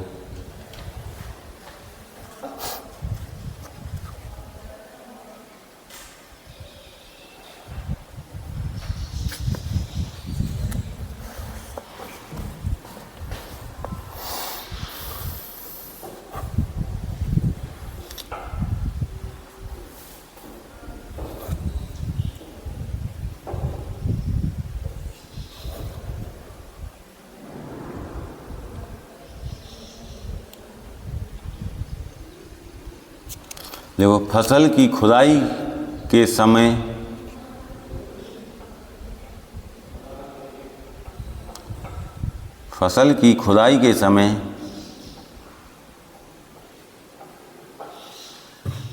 यह ध्यान रखना चाहिए कि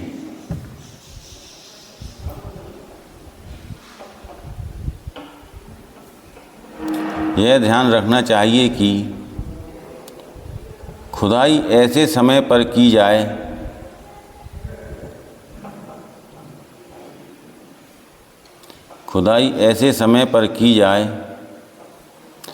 जब अधिकतर फलियां पक जाएं।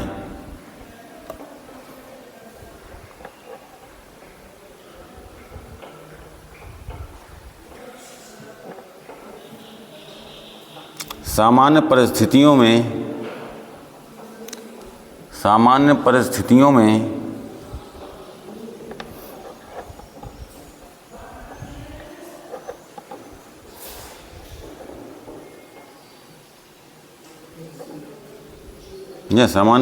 में अगेती जातियाँ 105 दिन में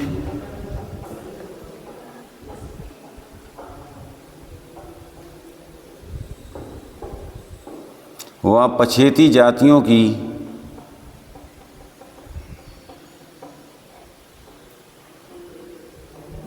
135 दिन में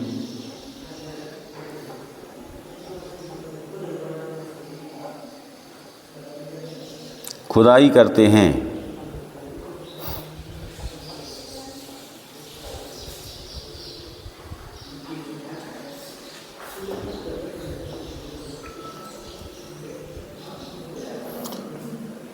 पौधों व फलियों में निम्नलिखित लक्षण प्रकट होने पर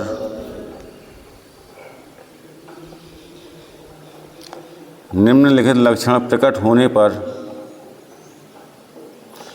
फसल के पकने का अनुमान लगाया जाता है।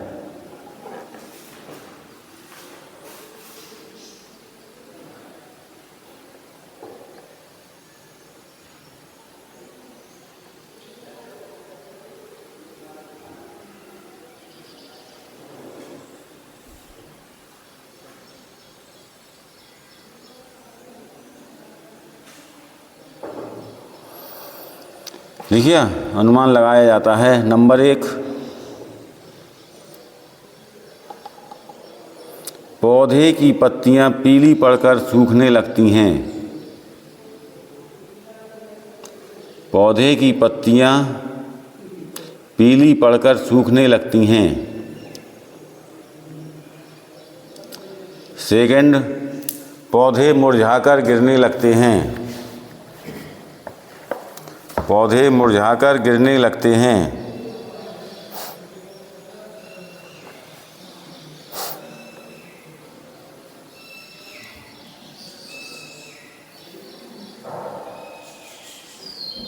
नेक्स्ट, फलियों के छिलके का रंग सुनहरा हो जाता है। फलियों के छिलके का रंग सुनहरा हो जाता है।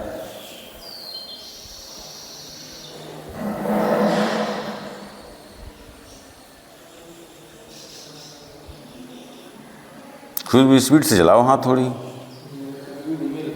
हाँ, स्पीड बिल्कुल कम कर दी। हम सोचे जल्दी हो जाए, तुम और देर लगा रही। नेक्स्ट, फलियों के दाने के ऊपर का छिलका अधिक चमकदार रंग का हो जाता है। स्पीड बनाए रहो, बस थोड़ा और है। फलियों के दाने के ऊपर का छिलका अधिक चमकदार रंग का हो जाता है।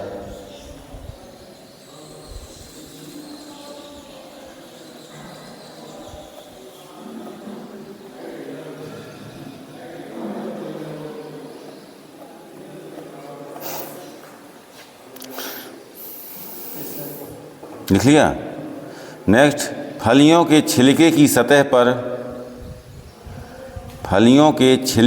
सतह पर कुछ जातियों में धारियां अच्छी प्रकार दिखाई देने लगती हैं।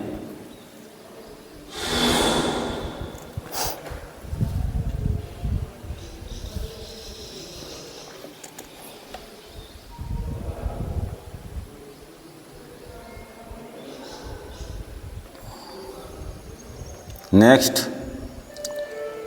अपरिपक्व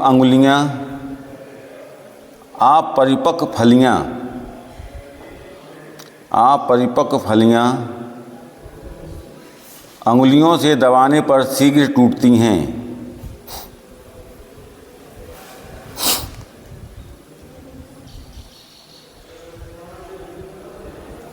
लेकिन परिपक्व फलियां दबाने पर आसानी से नहीं टूटती।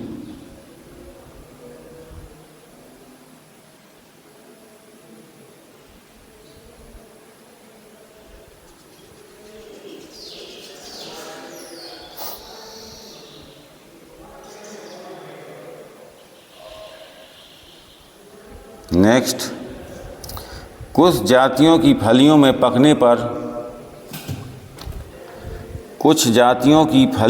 पकने पर छिलके के अंदर की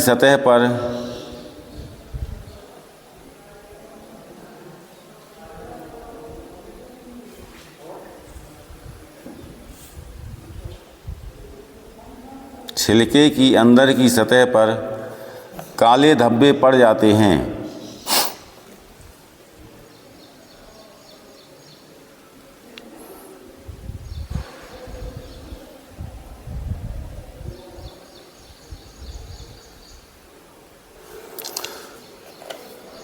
पैरा चेंज कर देना। अब उपरोक्त लक्षणों के स्पष्ट होने पर फसल की खुदाई कर लेनी चाहिए।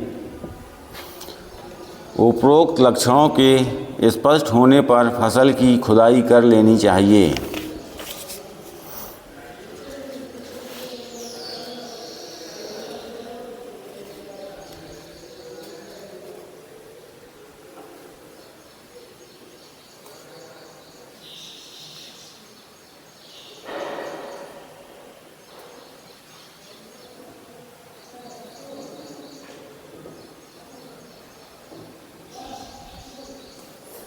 लिख लिया।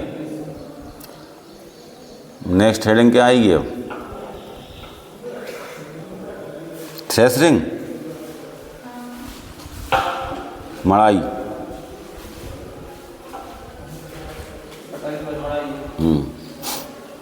मड़ाई में क्या है, जब फसल उखड़ गई, उखाड़ने के बाद जब फसल सूख जाएगी तभी तो उसकी मड़ाई करोगे।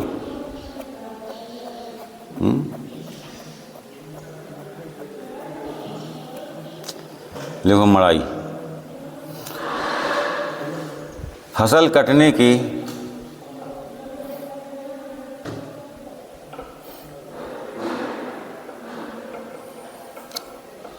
5 या 6 दिन बाद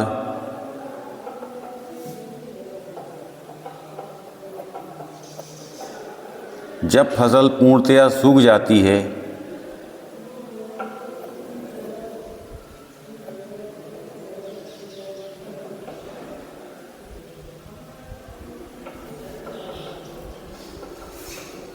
तब हार्वेस्टर या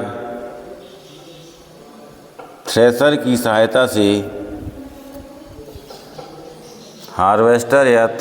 सहायता से मड़ाई कर लेते हैं।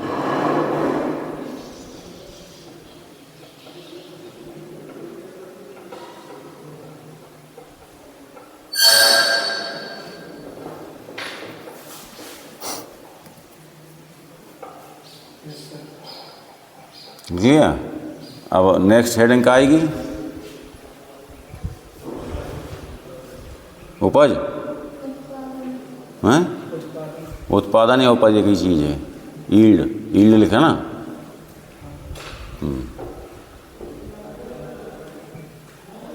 उत्पादन लिख लो या उपज लिख लो, एक ही चीज़ है।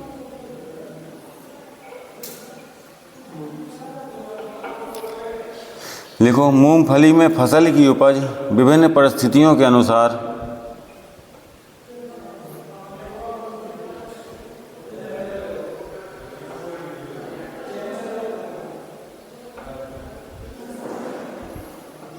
विभिन्न परिस्थितियों के अनुसार 10 से 12 क्विंटल प्रति हेक्टेयर तक पाई जाती है।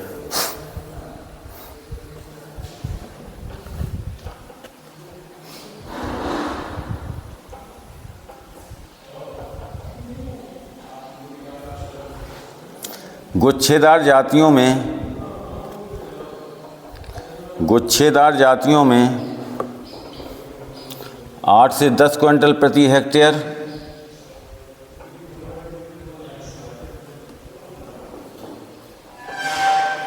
तथा फैलने वाली जातियों में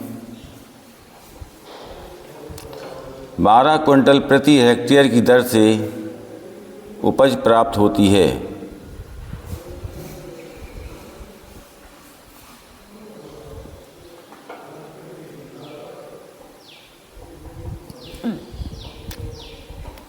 सिंचित क्षेत्रों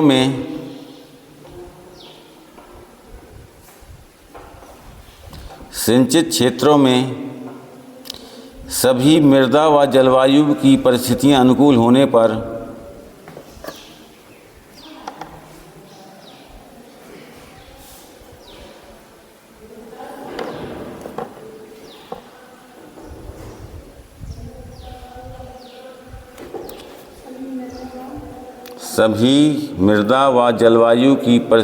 अनुकूल होने पर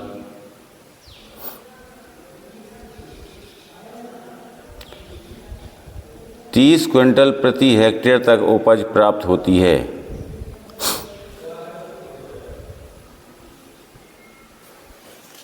नेक्स्ट हेडिंग डालो, संग्रहण।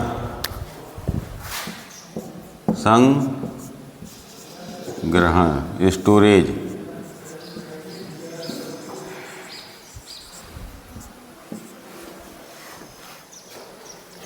कटाई हो गई, मड़ाई हो गई, उपज आ गई तो उसको स्टोर नहीं करोगे?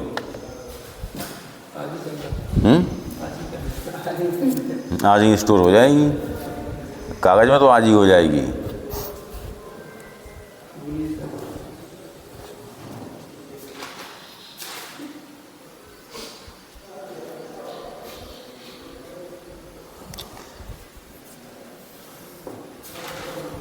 मूंगफली को संग्रह करने के समय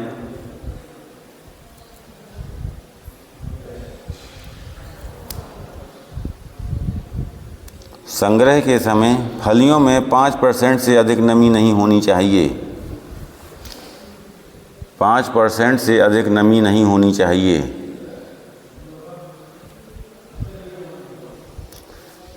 उच्च ताप पर